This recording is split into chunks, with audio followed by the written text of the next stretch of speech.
This game improvement iron is 27 degrees of loft. This pro iron is 33 degrees of loft, but they are both 7 irons. Make that make sense? I've got 3 questions I want to answer in this video. What's the difference between game improvement irons and pro irons? If game improvement irons are so forgiving, why don't pros use them? And what makes a 7 iron a 7 iron? I'm going to find out today. Without further ado, let's get into it.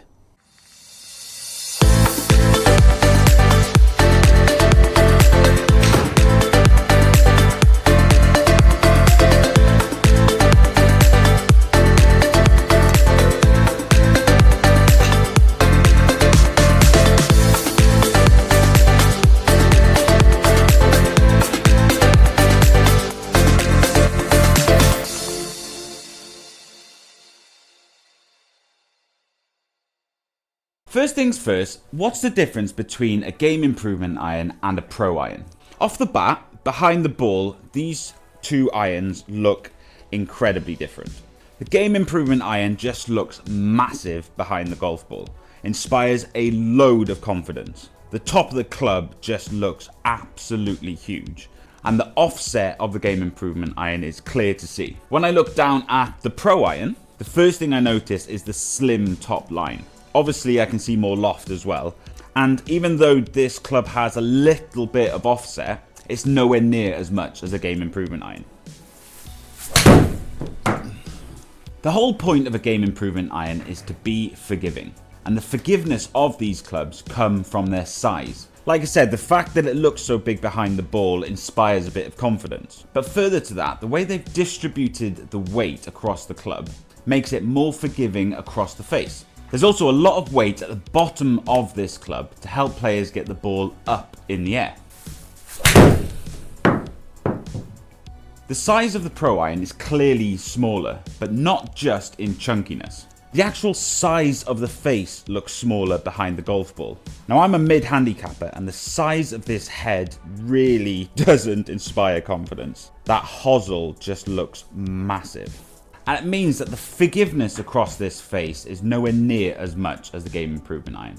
I mean, they're designed for pros. Pros hit the middle of the face. I do not. I can't even hit the ball before the ground. But when you do catch it out the middle, it does feel good. And it's quite misleading because when you miss the middle of the face with the game improvement iron, it still feels quite middled. So size means forgiveness, but that doesn't really answer the question why they have to be so different in loft. I mean, that Callaway Mavrik is a 7 iron and it could be 33 degrees just like this Apex Pro 7 iron. It can still be forgiving and be the same loft. So why the difference in loft? To answer that question, I'm going to hit 30 shots with each golf club. The answer to this question has to be hidden within the data, and I'm going to find out. As per usual, I'm not going to bore you with all these shots, so here's a little montage.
Okay, so results are in. To keep the testing fair, I kept to 2 constants between the 2 clubs.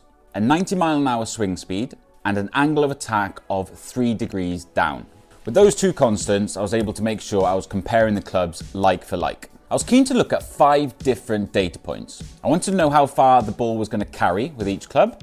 I wanted to know what the backspin was. Obviously, with these two clubs having very different lofts, I wanted to know what the ball was launching at, so the launch angle, how high these balls were traveling in the air, and what sort of descent angle we'd be getting coming into a green. Let's start off with carry. No surprises here really. The Callaway Mavrik, the game improvement iron, was flying further than the Callaway Apex Pro. The Mavrik carried 174.8 yards, while the Apex Pro carried 169.9 yards. Like I said, no surprises here. The game improvement iron with 27 degrees of loft should be flying further than the Pro iron with 33 degrees of loft. But I was surprised about how far the Pro iron was actually flying. I genuinely didn't think I'd be able to hit it that far, so that did surprise me a bit. Moving on to backspin, you kind of expect this as well. The game improvement iron was spinning less than the Pro iron. Again, not too much though. The game improvement iron spinning at 5,289, whereas the Pro iron spinning at 5,566. Not a huge difference again. If the Pro iron had a loft of 27 degrees, I generally don't think that it would be spinning at 5,300.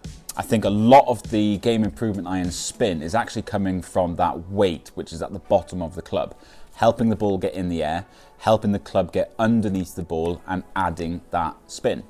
So the stopping power of these two clubs are very similar, even though the lofts are way off. When it comes to launch angle, these game improvement irons are designed to help players get the ball in the air, but it still has a static loft of 27 degrees. So the launch angle was at 20 degrees compared to the Pro iron at 23.3 degrees.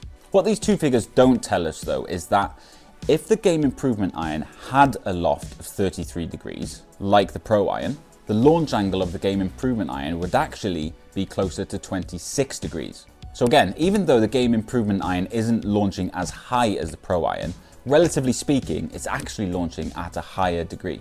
And again, these clubs are designed to do that. If the static lofts were the same, the game improvement iron would be flying a hell of a lot higher than the Pro iron.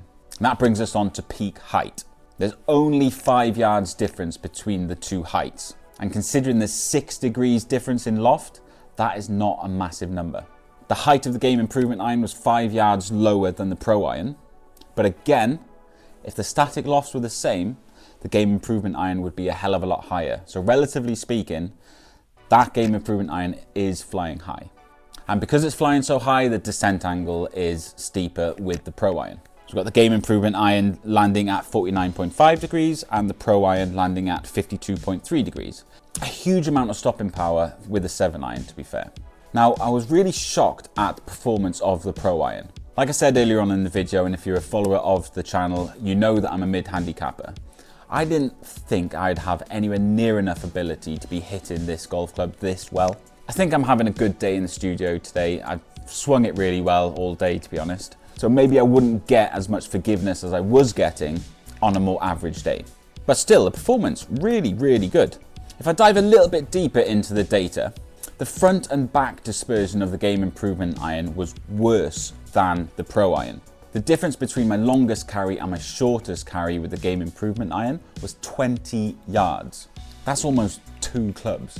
Compared to the Pro iron, it was only 14 yards. So the standard deviation, the consistency of the Pro iron was way better than the game improvement iron. And that consistency read across all of the 5 things I was looking at: backspin, launch angle, descent angle, peak height. The Pro iron was more consistent across everything compared to the game improvement iron.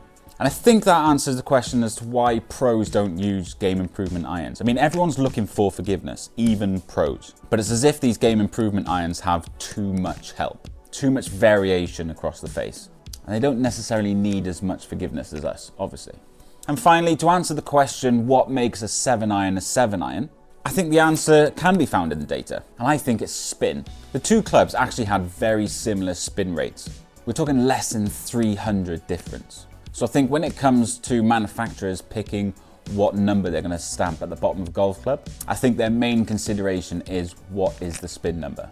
I think they build ahead and I think they tailor the loft to the correct spin number.